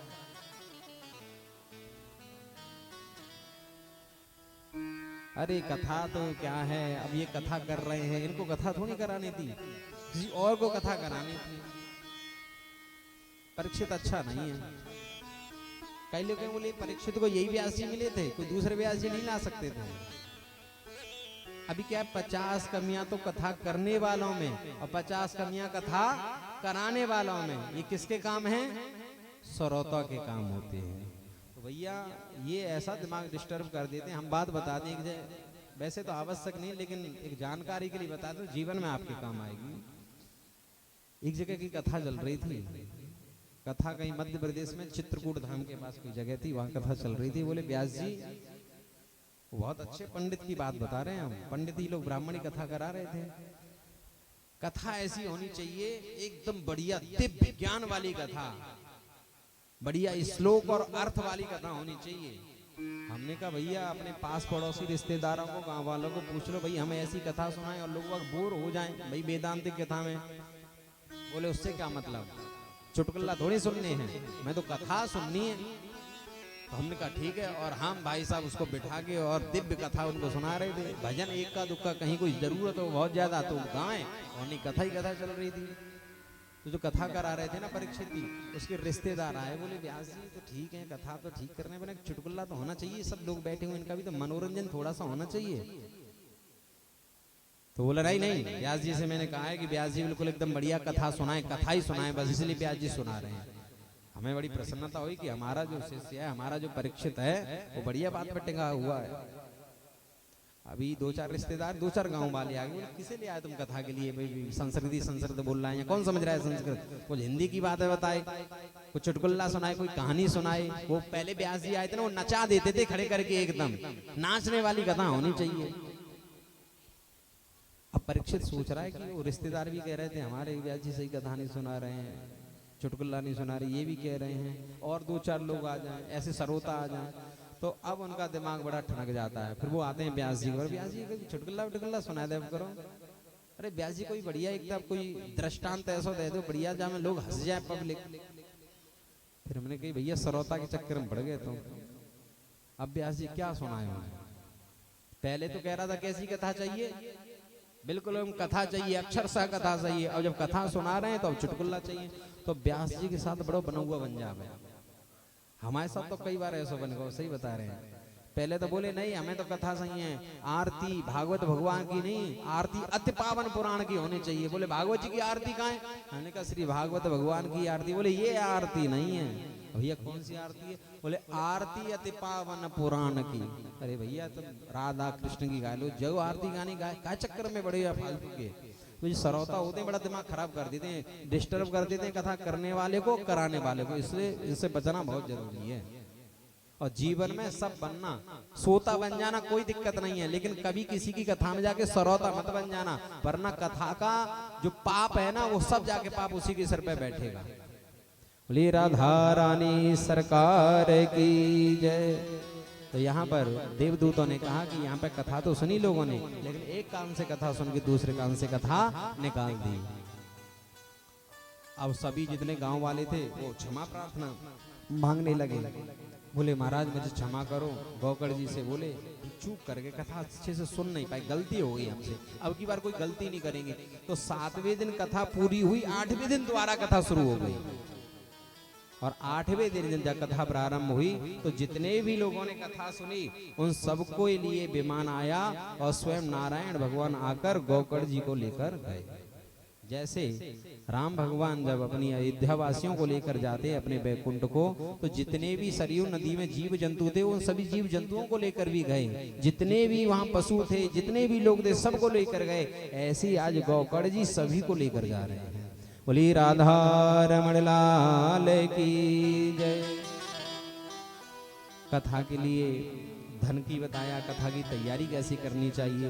बोले जिस प्रकार एक कन्या का विवाह करते हैं ना, और कन्या के विवाह में जिस प्रकार धन एकत्रित किया जाता है, इसी प्रकार श्रीमद् भागवत सत्ता ज्ञान यज्ञ के लिए भी धन एकत्रित किया जाता है। क्यों? बोले भागवत कथा में रुक्मणी जी का विवाह होता है, तो बोलो विवाह के बराबर खर्चा हो जाएगा कि नहीं हो जाएगा? परीक्षित जी भंडारा भी होगा, गोवर्धन पूजा भी होगी, लाला भी जन्मेगा, लाला की बधाई उत्सव, मतलब सारे काम सारे व्रत हो जाएंगे, बामन भगवान भी आएंगे। तो बोले जिस प्रकार कन्या का विवाह बहुत सारे धन में भी हो जाए और छोटे धन में भी हो जाए, पता नहीं, ऐसी इसकी तैयारी होती है। तो परीक्षित जी तैयारी है पूरी, पूरी तैयारी है परीक्षित जी की। बोले राधा रमण लाल की जय हो। अब बोले वक्ता के नियम बताए कि वक्ता कैसा होना चाहिए। तो भागवत का वक्ता कैसा बताया? विरक्तो वैष्णवो विप्रो वेद शास्त्र विशुद्धिकृत दृष्टांत कुशलो धीरा वक्ता कार्योति निष्प्रह। सबसे पहले जो भागवत वक्ता होना चाहिए, विरक्त धारणा वाला होना चाहिए, श्री वैष्णव होना चाहिए, भगवान और गुरु परंपरा से दीक्षित होना चाहिए। और सबसे तीसरी बात विप्र होना चाहिए। कौन? विप्र होना चाहिए। तो विरक्तो वैष्णवो विप्रो, और वेद और शास्त्र का अध्ययन करने वाला हो, सतत अध्येता होना चाहिए, पढ़ने वाला हो, सुनाने वाला हो, वेद के शास्त्रों से संबंधित। यदि कोई दृष्टांत भी दे तो भागवत से संबंधित ही दे, वो तो वक्ता है। अगर ऐसे वक्ता से कथा कराओगे तो आपको कथा का पूर्ण लाभ प्राप्त होगा।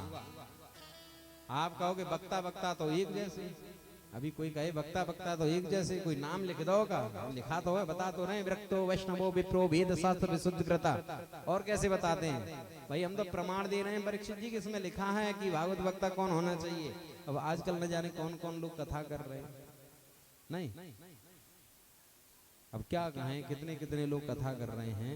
अब किसी डॉक्टर ने दवा दी है कि ये दवा जो है दूध के साथ खाओ, और तुम दही से खाओगे, दूध सफेद होता है, दही भी सफेद होता है, तो फायदा करेगा नुकसान? बोलो, फायदा नुकसान? क्यों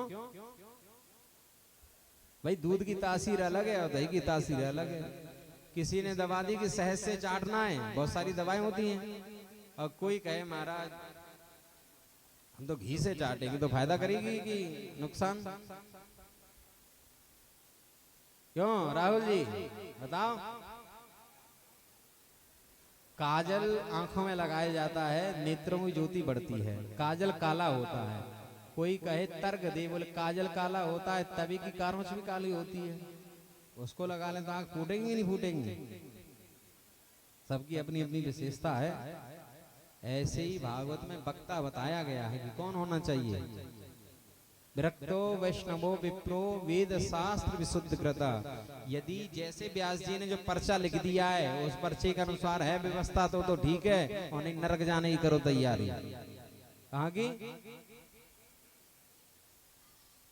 भागवत में व्यास जी का स्वरूप बताया है, कैसा है पता है? व्यासाय विष्णु रूपाय व्यास रूपाय विष्णवे नमो वै ब्रह्मनिधये वासिष्ठाय नमो नमः।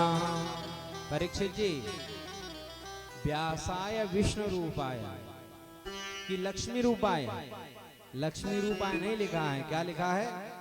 विष्णु रूपाय। बोला करो जोर से, क्या लिखा है? विष्णु रूपाय। विष्णु रूपाय अर्थात पुल्लिंग के लिए है। किसके लिए है? विष्णु पुल्लिंग है स्त्रीलिंग है? पुल्लिंग के लिए है। अभी कौन कौन सी देवी कथा कर रही हैं? अभी बोलो, मुंह से बोलो, मैं तो नहीं बोलूंगा, तुम्हें ही बोलो। नहीं कहा व्यास जी बुराई नहीं कर रहा हूं, मैं आपको शास्त्र विधि के अनुसार बता रहा हूं जो लिखा है। जो भी व्यक्ति स्त्री के मुखारविंद से भगवत कथा चर्चा को सुनता है, व्यास गद्दी पे अगर स्त्री बैठी हुई है और उसके मुख से कोई श्रीमद् भागवत सप्ताह ज्ञान यज्ञ सुन रहा है, तो समझ लो उसको 2 पाप लगते हैं। पहला पाप तो ये लगता है कि भैया वो नरक का गामी होता है सीधा सीधा। गुरु पत्नी के साथ गलत कार्य करने पर जो पाप लगता है वो पाप उस व्यक्ति को लगता है जो स्त्री के मुखारबिंद से भगवत कथा सुनता है। और इसका प्रमाण मैं बता रहा हूँ, एक सतपथ नाम की एक ब्राह्मण संहिता है, सतपथ नाम की एक पुस्तक है, उसमें जाकर आप अगर आप देखेंगे तो उसमें इसके बारे में पूरी विधि विधान विस्तार से पढ़ा है। आप पुस्तक में जाके पढ़ सकते हैं। अपनी तरफ से कोई बात नहीं कह रहा हूँ मैं। अगर ऐसा रहता कि स्त्री के बारे में लिखा होता तो वहां लिखा होता कि व्यासाय लक्ष्मण रूपाय, लेकिन यहाँ लिखा है व्यासाय विष्णु रूपाय व्यास रूपाय विष्णवे। हाँ, यदि कोई स्त्री बड़ी ज्ञानवान है तो भगवत व्यास मंच से नीचे उतरकर कोई तखत डला हो, कोई स्टेज हो, उस पर बैठकर अपनी कोई भी ज्ञान चर्चा कर सकती है, उसके लिए मनाही नहीं है। लेकिन व्यास गद्दी के लिए नहीं है। व्यास गद्दी पर बैठकर बहुत सारी मैंने ऐसी देवियां देखी हैं जो 4-4 कथाएं करती हैं। अभी 4-4 कथाएं जो लगातार करेंगे, क्या उनको मासिक धर्म नहीं आएगा? अभी बोलो, मासिक धर्म का तो अपना चक्र का चलन है, वो अपने 5 दिन के लिए अशुद्ध होती हैं और उस अशुद्ध अवस्था में कथा की जा सकती है। अभी उनको देख लो कि उनकी जो फेसबुक पे इन पे जो पोस्ट डली हैं 4-4 5-5 कथाओं की लगातार डली हुई हैं। अभी कैसे डली हुई है? अभी कैसे कर पा रही हैं कथाएं? तो जो विधि बताई गई है उस विधि के अनुसार यदि हम कार्य कर रहे हैं तो उसका हमें लाभ पूर्ण रूप से प्राप्त होगा ही होगा, ये सुनिश्चित है। और परीक्षित जी, यहाँ पर ये कोई बात मैं अपने मन से नहीं कह रहा हूँ, जितनी भी बातें बोली है वो सभी का मैंने आपको सोर्स बताया है कि कहाँ कहाँ से ये बातें उद्धृत है। आगे का बताया गया नियम संयम बताए गए कि नियम संयम क्या है। वैसे तो बताया कि कथा व्रत रह के सुनो, बोले घी पीकर रहने चाहिए। कथा का नियम क्या बताया, बोले घी पियो और कथा सुनो घी पीकर। अभी आजकल मनुष्य का शरीर ऐसा तो है नहीं कि घी का सामर्थ्य घी को झेल सके। बोले झेल सकता है भाई, जो बहुत मेहनती लोग हैं वो ही झेल पाते हैं, अभी हम जैसे तो नहीं झेल पाते, समझ रहे हैं। फिर बताए बोले फलाहार रह लो, बोले फलाहार से काम नहीं चलता। बोले तो जितनी बार भोजन करना है कर लो, लेकिन कथा में आलस्य ना आए, इस बात का विशेष ध्यान रखना चाहिए कि आलस्य कथा में ना आए।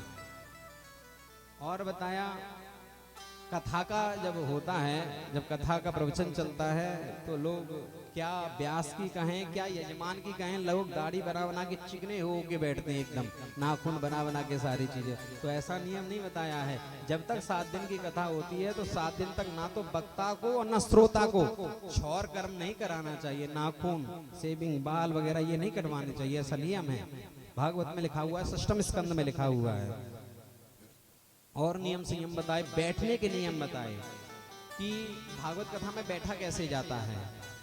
पहला तो नियम ये बताया कि कभी भी व्यास गद्दी से ऊंचे आसन पर बैठकर भागवत कथा नहीं सुननी चाहिए।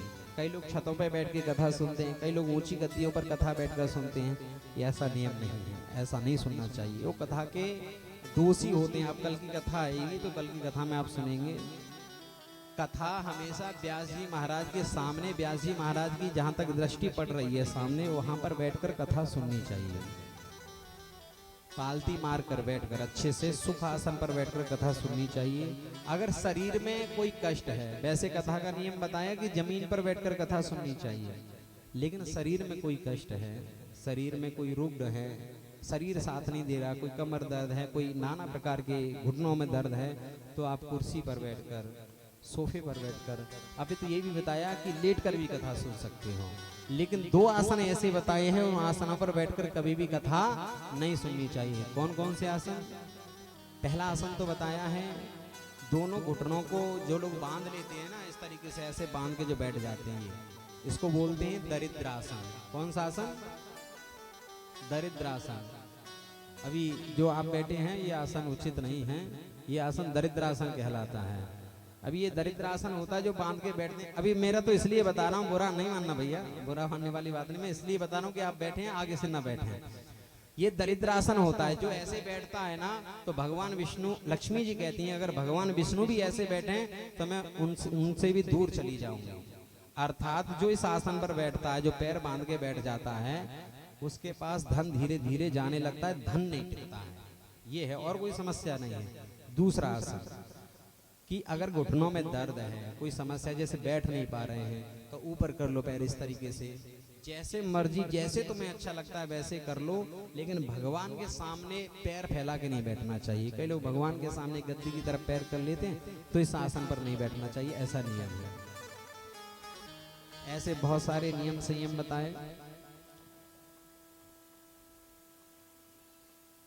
अब यहाँ पर एक छोटा सा संकीर्तन हम लेंगे, इसके बाद जो आगे की कथा प्रवेश करेंगे, मंगलाचरण की कथा चलेगी, और मंगलाचरण की कथा हम कल श्रवण करेंगे। आज भागवत के महात्म की कथा का विधान है, जो कि 6ष्टम स्कंद के साथ यहाँ पर संपूर्ण हो रहा है, विश्राम ले रहा है। एक कीर्तन के बाद आरती, और उसके बाद कल की कथा में प्रवेश करेंगे।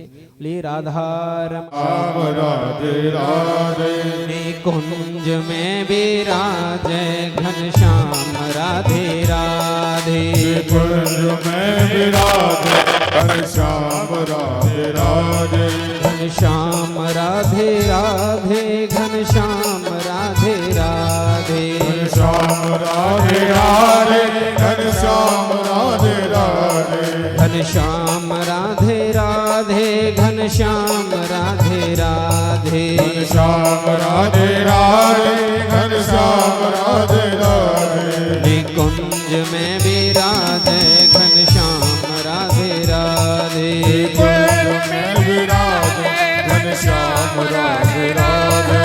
जय हो।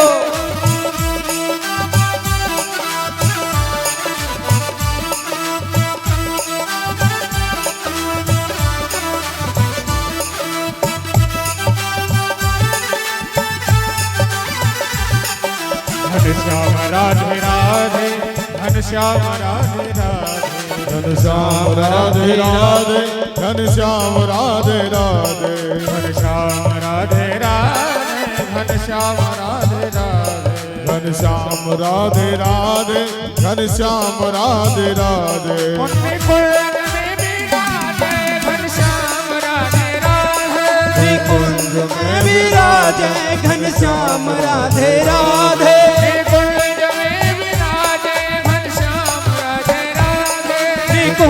में विराजे घनश्याम राधे राधे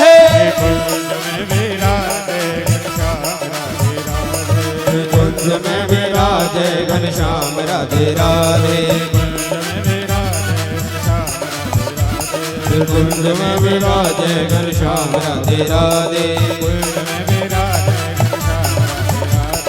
कुंज में विराजे घनश्याम राधे राधे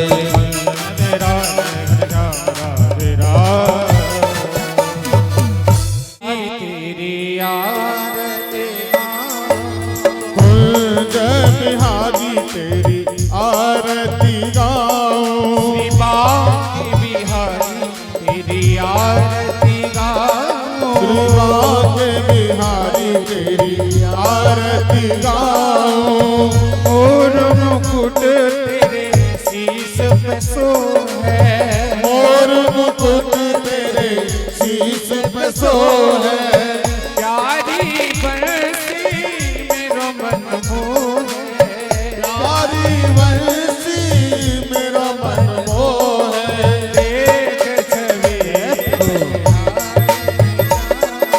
बांके बिहारी तेरी आरती गाऊं चरणों से निकली गंगा प्यारी चरणों से निकली गंगा प्यारी पावन करती दुनिया सारी पावन करती दुनिया सारी उन चरणों में शीश नवाऊं बांके बिहारी तेरी आरती गाऊं दास अनाथ के नाथ आप हो दासी अनाथ के नाथ आप हो सुख दुख जीवन प्यारे साथ आप हो सुख दुख जीवन प्यारे साथ आप हो योगल छवि को शीश नवाऊं श्री बांके बिहारी